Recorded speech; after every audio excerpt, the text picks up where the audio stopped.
اعوذ باللہ من الشیطان الرجیم، بسم اللہ الرحمن الرحیم۔ محترم ناظرین، السلام علیکم۔ آپ دیکھ رہے ہیں وحید اسلامک ٹی وی۔ جامع المجرات میں منقول ہے، حضرت سیدنا عثمان غنی حضور نبی کریم صلی اللہ علیہ وآلہ وسلم کی بہت زیادہ عزت کیا کرتے تھے اور حضور نبی کریم صلی اللہ علیہ وآلہ وسلم کی خدمت کا کوئی موقع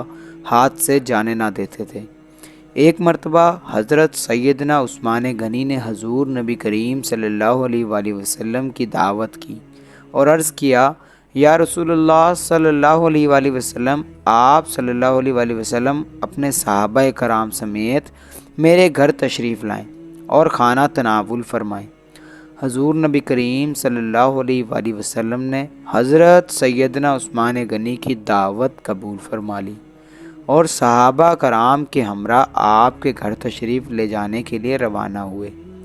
آپ حضور نبی کریم صلی اللہ علیہ وآلہ وسلم کے پیچھے پیچھے چلنا شروع ہو گئے اور حضور نبی کریم صلی اللہ علیہ وآلہ وسلم کا ایک ایک قدم مبارک جو آپ کے گھر کی طرف چلتے ہوئے زمین پر پڑتا اسے گنتے رہے۔ حضور نبی کریم صلی اللہ علیہ وآلہ وسلم نے پوچھا، عثمان، تم میرے قدم کیوں گن رہے ہو؟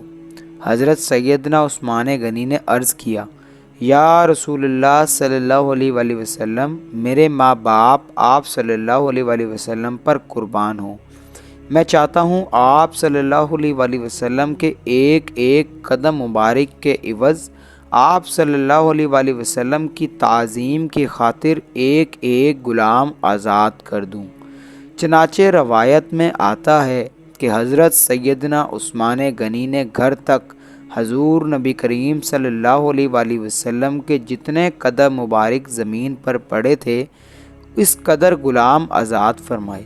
حضرت سیدنا علی المرتضیٰ حضرت سیدنا عثمان غنی اس سے فعل بہت متاثر ہوئے اور انہوں نے حضرت سیدہ فاطمہ الزہرا سے کہا، آج میرے دینی بھائی سیدنا عثمان غنی نے حضور نبی کریم صلی اللہ علیہ وآلہ وسلم کی انتہائی شاندار دعوت کی اور آپ صلی اللہ علیہ وآلہ وسلم کے ہر قدم مبارک کے عوض ایک غلام بھی آزاد کیا۔ میری خواہش ہے کہ کاش ہم بھی حضور نبی کریم صلی اللہ علیہ وآلہ وسلم کی اس طرح کی دعوت کر سکتے۔ حضرت سیدہ فاطمہ الزہرا نے حضرت سیدنا علی المرتضیٰ کی زبانی جب حضرت سیدنا عثمان غنی کی دعوت کا قصہ سنا تو آپ نے حضرت سیدنا علی المرتضیٰ سے کہا، آپ بھی جا کر حضور نبی کریم صلی اللہ علیہ وآلہ وسلم کو دعوت دیں، اور اللہ عز و جل نے چاہا تو جو ہم سے ان کی شایان شان ہو سکا ہم بھی ان کی خاطر کریں گے۔ حضرت سیدنا علی المرتضیٰ نے حضرت سیدہ فاطمہ الزہرا کی تحریک پر حضور نبی کریم صلی اللہ علیہ وآلہ وسلم کو صحابہ کرام سمیت دعوت دی اور پھر حضور نبی کریم صلی اللہ علیہ وآلہ وسلم اپنے صحابہ کرام کی ایک کثیر جماعت کے ہمراہ اپنی بیٹی کے گھر تشریف فرما ہوئے۔ حضرت سیدہ فاطمہ الزہرا خلوت میں گئیں اور سر بسجود ہو کر بارگاہ خداوندی میں دعا کی، اے اللہ، تیری اس بندی نے تیرے رسول صلی اللہ علیہ وآلہ وسلم اور ان صحابہ کرام کی دعوت کی اور تیری اس بندی کو تجھ پر بھروسہ ہے کہ تو اس کی لاج رکھے گا اور اس کی دعوت کے لیے کھانے کا انتظام غیبی طور پر کرے گا۔ حضرت سیدہ فاطمہ الزہرا اس دعا کے بعد اٹھیں اور ہانڈیوں کو چولہے پر چڑھا دیا۔ اللہ عز و جل نے آپ کی دعا قبول فرمائی اور تمام ہانڈیاں لذیذ کھانوں سے بھر گئیں۔ آپ ان میں سے کھانا نکالتی جاتی تھیں اور حضور نبی کریم صلی اللہ علیہ وآلہ وسلم اور صحابہ کرام کی خدمت میں پیش کرتی جاتی تھیں، حتیٰ کہ سب نے وہ کھانا سیر ہو کر کھایا اور ایسا لذیذ کھانا انہوں نے پہلے کبھی نہ کھایا تھا۔ حضور نبی کریم صلی اللہ علیہ وآلہ وسلم نے اپنے صحابہ کرام کو حیرانگی بھانپ لیا اور آپ نے فرمایا، کیا تم جانتے ہو یہ کھانا کہاں سے آیا ہے؟ صحابہ کرام نے عرض کیا، یا رسول اللہ، ہم نے ایسا کھانا پہلے کبھی نہیں کھایا اور اللہ عز و جل اور اس کے حبیب حضرت محمد مصطفیٰ صلی اللہ علیہ وآلہ وسلم بہتر جانتے ہیں کہ یہ کھانا کہاں سے آیا۔ حضور نبی کریم صلی اللہ علیہ وآلہ وسلم نے فرمایا، اللہ عز و جل نے یہ کھانا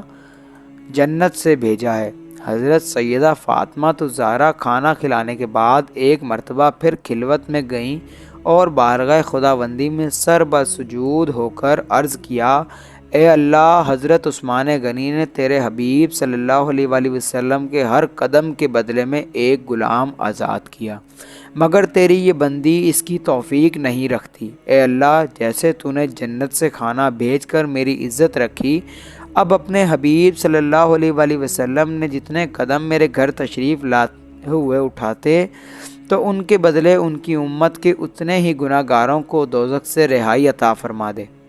حضرت سیدہ فاطمہ الزہرا جب دعا مانگ کر فارغ ہوئیں